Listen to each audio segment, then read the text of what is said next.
یہ بچہ ہے ابراہیم، ننکانہ کی سڑک پر کوئی اس کو چھوڑ گیا، اور یہ بیٹا ہے۔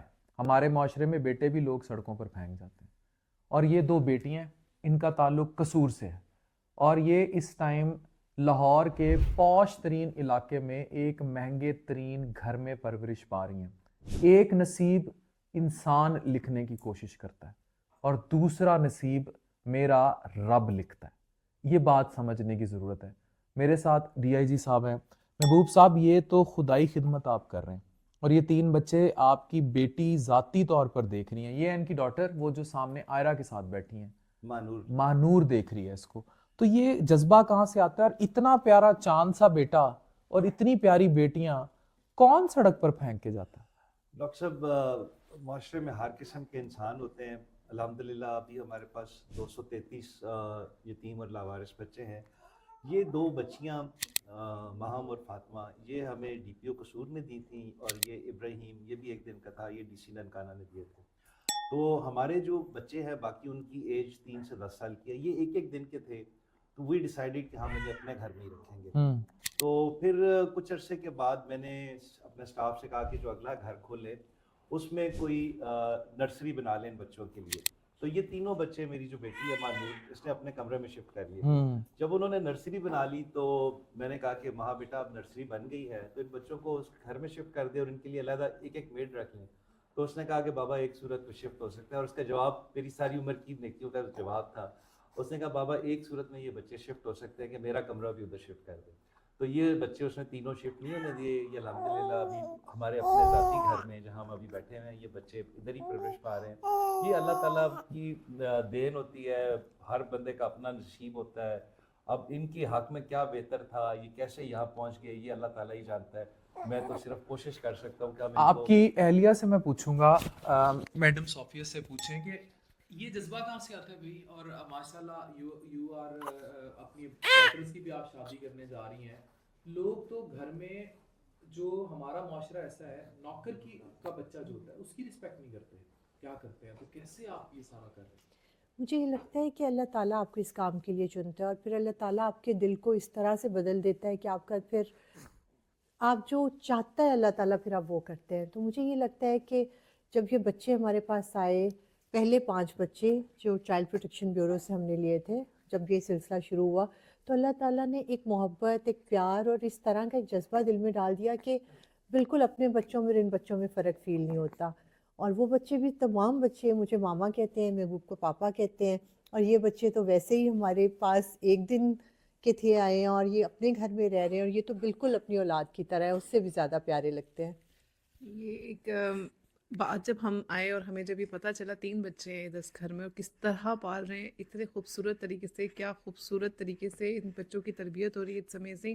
اور یقین مانے ہم سے رہا نہیں گیا، اور یہ اتنے پیارے بچے ہیں۔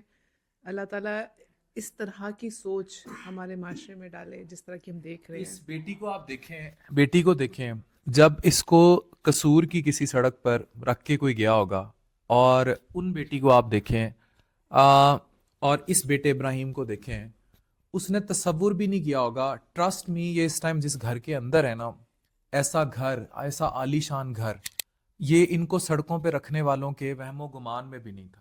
گھر دکھائیں، ایسا گھر ان کے وہم و گمان میں بھی نہیں تھا۔ یو کانٹ ایون امیجن کہ میں پھر وہی کہوں گا کہ ایک نصیب انسان لکھنے کی کوشش کرتا ہے اور دوسرا نصیب جو ہے وہ میرا رب لکھتا ہے، اور now they are in best hands. Sir, مجھے سب سے اچھی بات آپ کی پتہ ہے کیا لگتی ہے؟ چائلڈ پروٹیکشن بھی کام کر رہی ہے اپنا، باقی لوگ بھی اپنا کام کر رہے ہیں، لیکن ایک اونرشپ جو ہے نا، لائک اے والد، تو میں بڑا چھوٹا آدمی ہوں کہ میں یہ لفظ بول سکوں، لیکن یہ ریفلیکشن مجھے عیدی کے جھولے کی یاد دلاتی ہے۔ That is some thing which is very doctor precious. صاحب دیکھیں، یہ جیسے صوفیہ نے کہا، یہ اللہ تعالیٰ انسان کو چنتا ہے۔ میں نے تو آنیسٹلی سوچا بھی نہیں تھا کبھی کہ میں اس لائف پیٹرن میں آ جاؤں گا۔ اب ہماری زندگی کی، صرف پاکستان میں اس وقت 4.6 ملین بچے ہیں جو سڑکوں پہ، پلوں کے نیچے سوتے ہیں۔ ہماری زندگی کی، میری بیگم کی، بیٹی مانور کی، ہماری صرف ایک خواہش رہ گئی ہے۔ کوئی خواہش زندگی کی نہیں رہی، اللہ نے سب کچھ دیا ہے، اور ہم سمجھتے ہیں ہم دنیا کے بلیسڈ ترین انسان ہیں۔ صرف ایک خواہش رہ گئی ہے کہ پاکستان میں کوئی بھی بچہ یتیم اور لاوارث سڑکوں پہ۔ مانور ادھر آؤ، آپ میرے پاس مانور ادھر آؤ۔ What is your age? ادھر آ جاؤ، شاباش، ادھر ادھر ہی بیٹھ جاؤ۔ ادھر بیٹھ جاؤ۔ آپ کی ایج کتنی ہے؟ I'm 18. 18. تو واٹ گیو یو دس 18 سال کی بچی کو تو نیل پالشوں سے اور انسٹا سے اور ٹک ٹاک سے اور ڈانس سے اور اس سے اپنے ہی اس سے فرصت نہیں ملتی. تو یہ جذبہ کہاں سے آیا کہ you take motherly feeling at the age of 18 for these children اپنے اتنے پیارے گھر میں؟ وہ تو کہتی ہیں کہ میرے بیڈ روم میں ماما پاپا بھی نہ گھسیں, کوئی گدی بھی ایکسٹرا نہ پڑی ہو, تکیا بھی ایکسٹرا نہ پڑا ہو. تو how you are doing all this? یہ رات کو روتے بھی ہیں, پیمپر بھی مانگتے ہیں, سارا کچھ ہے, تو یہ فیلنگ کہاں سے آئی؟ آئی تھنک شروع سے ہی جب آپ اپنے پیرنٹس کو دیکھتے ہو اور وہ آپ کو اس طرح کی چیزیں بتاتے ہیں کہ خود سے نیچے دیکھنا ہمیشہ, اور آپ نے بلیسڈ فیل کرنا ہے ہر حالت میں اور اللہ کا شکر ادا کرنا ہے, تو آٹومیٹکلی آئی تھنک یہ انہیریٹ ہوتی ہیں چیزیں. اس میں میں نے خود سے تو کچھ نہیں کیا, پھر اللہ تعالیٰ کی طرف سے ہی. صحیح. تو مجھے بتائیں, یہ مہنور کہ اب بڑی جلدی یہ اپنے آگے گھر کی ہو جائیں گی, یہ کتنی اچھی ماں بنیں گی. یہ وہ تربیت ہے, یہ وہ دولت ہے جو ایک اچھے پیرنٹس جو ہیں وہ گفٹ کر سکتے ہیں اپنی اولاد کو, اور کچھ نہیں. تو آپ نے یہاں بھی اپنا جنت لکھ لی, اور آخرت میں تو فیصلہ رب کا ہے, لیکن جو کام آپ دنیا پر کر کے جا رہے ہیں وہ بتا رہا ہے کہ what you are doing. Keep it up. Thank you, well done. We are really یہ دیکھیں, honored. Thank thank you. اب کیمرہ ادھر لے کر آئیں.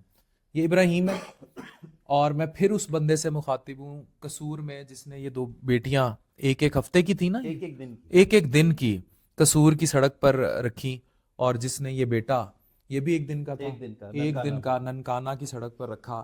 آج یہ لاہور کے سب سے مہنگے ترین علاقے میں سب سے بڑی اور بہترین استھیٹیکلی بیوٹیفل کوٹھی میں رہ رہے ہیں, اور ایک بہترین لائف سٹائل اور بہترین تعلیم اور تربیت ان کو ملے گی. ان کا نصیب اللہ نے لکھ کر بھیجا تھا. تم کون ہوتے تھے؟